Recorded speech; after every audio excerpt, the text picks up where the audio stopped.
In 2013, I was living in New York City, sharing a one-bedroom apartment up in Harlem with four other people.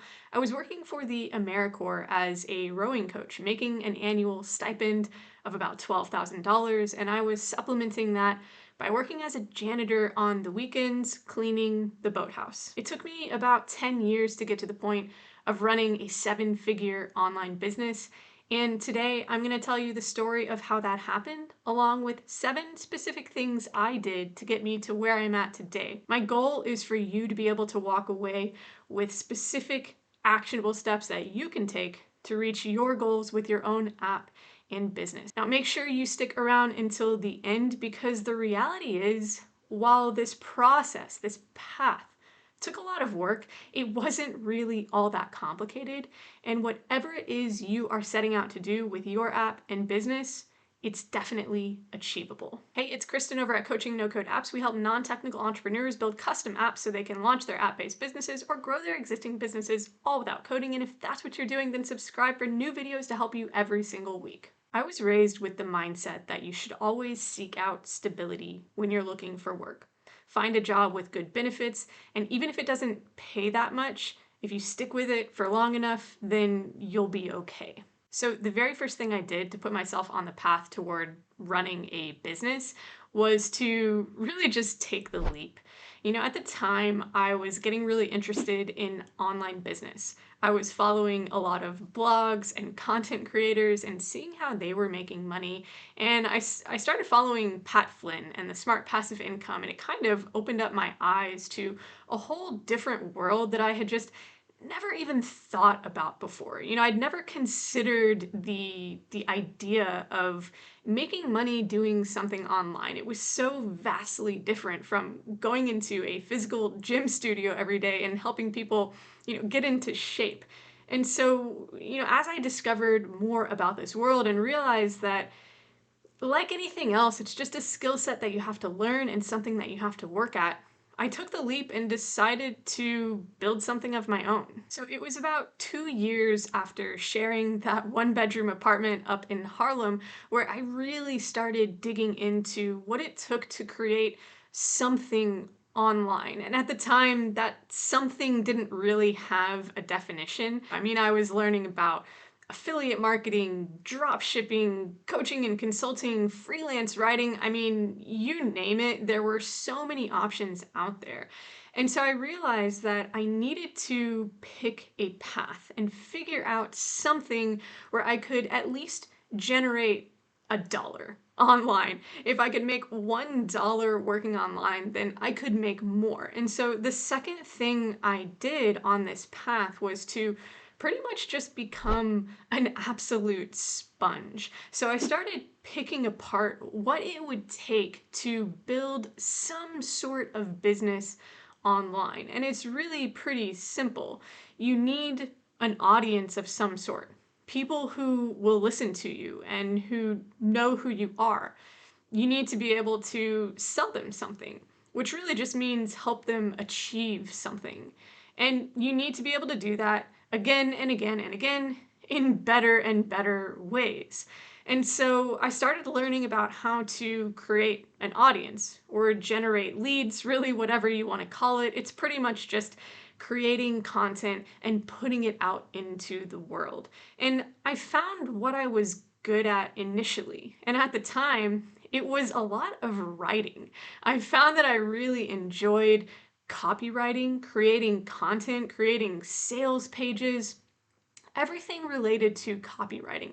And so I dug into that and I spent money on different courses and tried to learn as many marketing and writing and just online business skills as I possibly could, because while I didn't have the skills going in, I knew that I was resourceful, right? I've always been resourceful, and so no matter what, I was going to be able to figure it out.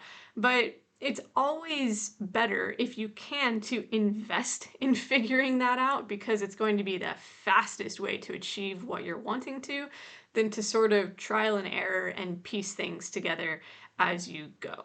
Now, the third thing I did was to put everything I was learning into action. And this is where the majority of people fall off. It's so easy to consume information. You can listen to 500 different podcast episodes. You can buy 20 different courses that teach you all the skills in the world. But if you don't put any of that to action, then it's not going to do anything for you. Consumption is easy, implementation takes work. So, again, the third thing I did was just put this into action. The way I made my very first dollar working online was by going onto Upwork, putting together a profile using some of the marketing and copywriting skills that I had learned up to that point, and I started writing content for a fashion brand. That might sound kind of crazy, and another thing that I've noticed a lot of people won't do is the boots on the ground work. That scrappy startup type of work where you're doing not necessarily what you've been dreaming of doing, but you're taking the steps required to get you to where you want to be. My dream has never been to write marketing content for a fashion company. And after that, I started creating landing pages for pet supply companies and then landing pages for software companies. And that's never stuff that I thought I would be doing. And it wasn't my ultimate goal, but it was teaching me the skills I needed to learn that then took me to where I am today. And so, again, a lot of people, they aren't willing to do that. They aren't willing to kind of put in that elbow grease and just do the lower level work to get to that higher level point. But I put all of my focus into generating a client base for myself on Upwork, of all places. And you know what? I learned a lot from it. Now, the fourth thing I did that was the most pivotal moment for me was make my very first dollar online. So this obviously coincided with the freelance writing work that I was doing. But as soon as I transferred that first sum of money from Upwork into my bank account, it was kind of like a mind-blowing moment for me. Again, I was raised to look for stability in employment. Find an employer who will pay you consistently, provide you some benefits, and who you can work for the rest of your life. And so going from having that mindset and mentality to making my first dollar online, it was just kind of revolutionary for me. I realized truly then and there that the power was in my hands. I didn't have to rely on a boss to pay me. I could generate my own money using skills that I had developed that I didn't learn in school, but that I created on my own. And this was the biggest propellant that pushed me forward. Now, at that point, I had a business. It was a very micro freelance business, but it was a business all the same because I was able to generate clients again and again consistently, make money again and again consistently, and repeat that process over and over again. That is a business. And so at that point, the fifth thing that I did was to work really hard. With that business on my hands, I realized that there were better ways to do each thing needed in order to make money. There were better ways for reaching new clients and converting them into paying customers. There were better ways to intake the information from them that I needed to then do my work. There were better ways to do my work. There were better ways to deliver that work. There were better ways to make this whole process more streamlined. And I worked really, really hard on that and learned a lot of business fundamentals because of it. I continued to pay for courses so that I could understand how to improve business operations and really take that micro freelance business and turn it into something different. Now, I'm not the only owner of Coaching No Code apps. Gabby is my co owner and she is our tech guru. Now, during the time where I was creating these skills and building this micro freelance business, she was actually following a similar path, but she was doing it in the no code app world. Now, Gabby, in her previous life, as we like to say, was a video editor in New York City. She edited commercials and she had the idea to build her own app, which led her down the typical path of investing thousands and thousands of dollars into mock-ups and wireframes and prototypes and all of that stuff, which then led her into learning about Bubble and no-code app development. Now, she got really into building no-code apps in general. Just as she kind of dug into development, she realized that she really, really loved it. And she had started helping people build their own apps on Bubble, and she was also creating her own sort of freelance business on the side. So I hit another pivotal moment in this process when one of the clients who I had been writing for wanted to hire me, bring me in-house as their full-time copywriter. And so I had a choice to make. At the time, Gabby and I were considering joining forces and her continuing to dig into the app development side and continue helping people build their apps, and for me to take on the business side, really, to spread the word about building no-code apps and really just enable more entrepreneurs to build products of their own. In many cases, do things they'd never even dreamed were possible before. So I had a decision to make. Do I go back and chase that stability route through employment, or do I do something completely different, go all in full time with Gabby and try to build more than just the micro freelance businesses that we had at the time? Not surprisingly, because you're here watching this video, you already know which path I chose. It really made me cringe inside to turn down that position. Even though I knew it wasn't what I wanted, in my mind, it's what I should have done. It's what I was raised to think, this is it, right? I have achieved the thing I needed to achieve in life. But I chose to take what still felt like the riskier path, even though logically at that time I knew it was the path where I had more control. And so for the next couple of years, Gabby and I were absolutely head down, just trying to, again, reach as many non-technical entrepreneurs as we could. And the idea of no code, it's still new at this point in time for a lot of people, but at that time it was brand new. I mean, no one had really heard of the term yet, and very few people had even heard of platforms like Bubble.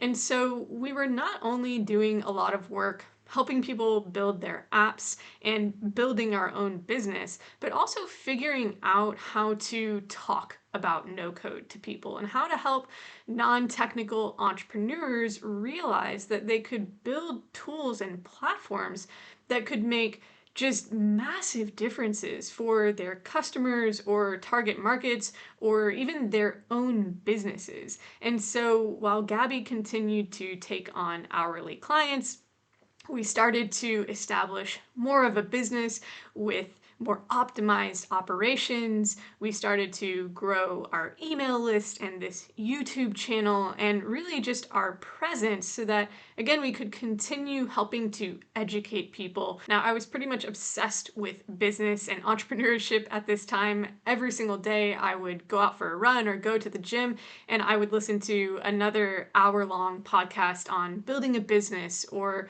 understanding marketing or understanding how to help clients achieve more success. I mean, you name it, I was soaking it up. Now, while we had built up a pretty healthy business at that point, it was still very time for money based. And what I mean for that is it was still focused on booking hourly slots or packages for coaching and development. And while that it's great and it's a very normal way to do business and to have your own sort of freelance or consulting business, we wanted to create something that was more scalable, or in other words, a way that we could reach even more people beyond our own capacity, because there were just so many people who needed help with this and we didn't have the time. I mean, we were turning away people right and left just because we could not fit them into the schedule. And so we created courses, and another kind of turning point for us was when we launched our first course. And we I remember we were sitting at our computers over the weekend monitoring the launch that we had set up ahead of time to, run without us. And we made something like $20,000 from that launch, but it was the coolest thing to sit at the computer and to see that we weren't on a call, or we weren't building an app, but we were generating this income through our business, and in a very scalable way because it was a video course. So as many people as possible could be watching this, and we could be helping them, but not actually with the limited capacity of the 24 hours that we had in a day. And I'm telling you, from there, it was like rocket fuel. I mean, we saw what was possible and we just went head on into that, and we didn't just double down, we tripled down, we quadrupled down. We really invested in our business at that point. We had invested in ourselves leading up to that because we really were the business, right? We were freelancing, offering our time in return for money. But at that point, we were investing in our business. And the first thing we did was join a 1 year long coaching and mentorship program where we invested over $20,000 to really streamline our business and help more people than we even currently could at that time, and in better ways. In other words, we wanted to not only increase the number of clients who we could help, but also improve and increase their results on the other side. Because, it's one thing to come into someone's app and help them in a very contained way, and it's great to be able to help them like that, but it's a whole other thing to be able to help someone go from idea to actual users on board a first version app, all in one process. I mean, that type of impact is something that really, it just lit us up, and it motivated us even more to continue building the business, just thinking about that type of impact. Because when we're able to make that type of impact on someone, help someone else's app entrepreneurial dreams come true, think about all of the users who can come onto their apps and all of those people whose lives can be impacted too. I mean, it's kind of like a ripple effect, and that's something that is really motivating for us. So that sixth step on this journey was to invest more heavily in myself, in the business, and not just from a financial standpoint and from a business standpoint, but also from a physical and a mental standpoint. I really started taking my health and my fitness and my sleep and my nutrition much more seriously. I mean, I've always been into fitness, coming from a fitness background, but never in a way where I was trying to promote productivity, and never in a way where I was trying to enable myself so that I could enable others. And that's actually something that became one of the core values of coaching no code apps, and something that's really important to us. When you take care of yourself, you can take care of other people. That's just a fact. And so that's something that I really, really focused on and continue to this day. Now, the seventh thing that I did at that point was to try and develop the most analytical and fact-finding mindset that I possibly could. So I wanted to really pick apart the business and kind of contain it into different areas. You have your lead generation, you have your lead nurture, your sales, your operations, right? Your retention, your upsell. And if you can divide your business into these different areas, then you can start to create processes within each of those areas that are repeatable. And then once you have these individual repeatable processes, as you go through them, you can start identifying exactly where you can improve them. How can you do better? How can you do more? How can you do less, right? How can you have a greater impact without putting in more work? Or how can you help a client achieve better results, but without it taking longer for them? I mean, when you can create this type of mindset and really dig into the data and actually understand what data to track, then you can create monumental differences. So, my number one KPI at that time was client success, and that is broken down into two things. One is a client's results, and two is a client's experience.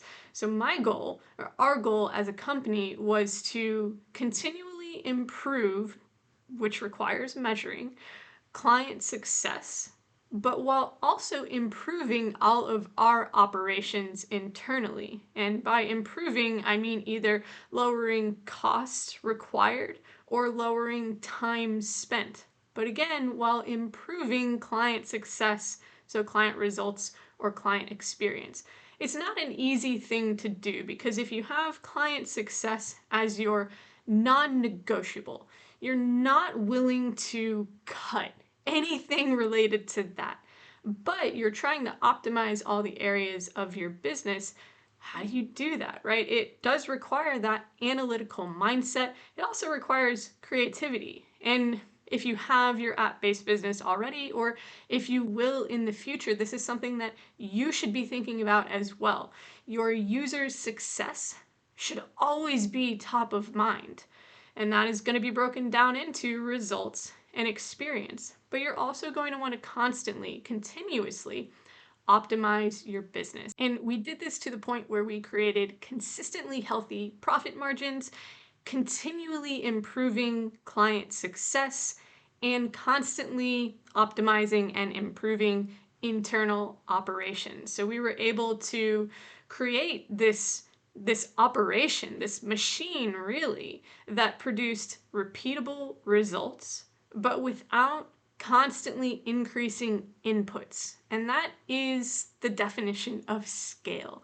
Can you continue growing, but without constantly pumping in equivalent amounts of time and money, right? And that's what you want with your app-based business too. You want scale because scale creates a lot of freedom, not only in your business to be able to focus on the things that you love and that you're passionate about, but also in your life. You want to be able to create this asset that impacts other people's lives and that's really gratifying for you, but that also gives you the freedom to live the lifestyle that you want to be living. Whether that means being able to travel the world full time or just spend time with your kids, whatever it is for you, building a scalable machine is part of what's going to get you there. I would be lying if I said that that process or that transformation didn't come with lots of ups and downs. There were lots of frustrations along the way, many low points, some burnout,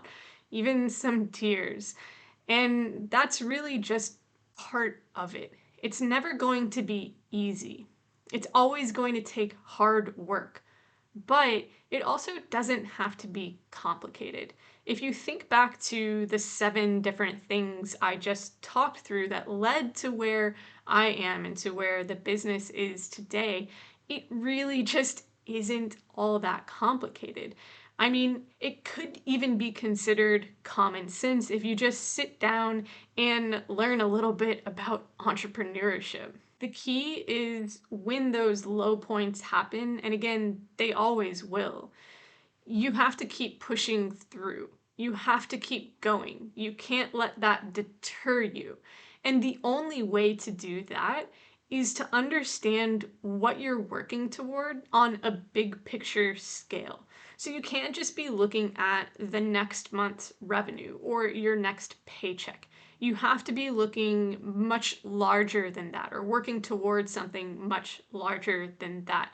And part of that is going to be the impact that your product, your app, is going to make within your market and the way it's going to improve your users' businesses and lives. And part of that is going to be the impact that this app and business will make on you personally. Now, you have to find where those two things come together. How can you make the impact on your market while making the impact on yourself too? Because if you sacrifice everything and you never let yourself kind of take advantage of what you've created and earned, then you're going to burn out. But if you only focus on that and you don't really think about the impact that you want to make on your market, you're not going to get very far. You really have to have that driving motivator and that bigger purpose to keep you going over the long run. It's just so important. Now, when I stand here and think back to day one, to having that twin size mattress on the floor of that apartment in New York. The floor was literally slanted, so I folded a yoga mat and put it under one side of the mattress. I mean, when I think back to that, and then to making that first dollar online, writing marketing content for a fashion company and writing sales pages, landing pages for pet supply companies, and to, turning down that full-time position for copywriting and the mindset shift that came along with that, to the tens of thousands of dollars that have now been invested into myself, ourselves, our company, to the completely different person that I am today. It's just such a beautiful path to think about, and one that every single one of you can create for yourself. It's not going to look the same as mine, obviously. It has to fit you. It has to lead you toward your goals with your app and with your business and with the target market you want to impact, with your lifestyle. But if you think about every step that it takes to get there, it's always going to come back to doing one thing, and that is being consistent.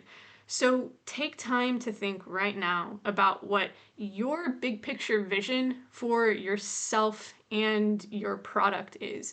How do you want to impact your future users, and how do you want to impact your own life? And never let that out of sight. That's the thing that's going to light your fire every single day. And listen, if you are ready to go all in on your app, yourself, and your business, then I want you to head to coachingnocodeapps.com/workshop and take a deep dive into this free training we've set up for you that is going to take you through the steps you need to follow to become that successful no-code app entrepreneur that you are really working toward becoming. This workshop is going to help you strategize around your app, the value you're creating, how to choose the most valuable features to launch first, how to choose a no-code platform that's right for you and your app, how to start using no-code tools, and all the things that you can accomplish with them. So head to coachingnocodeapps.com/workshop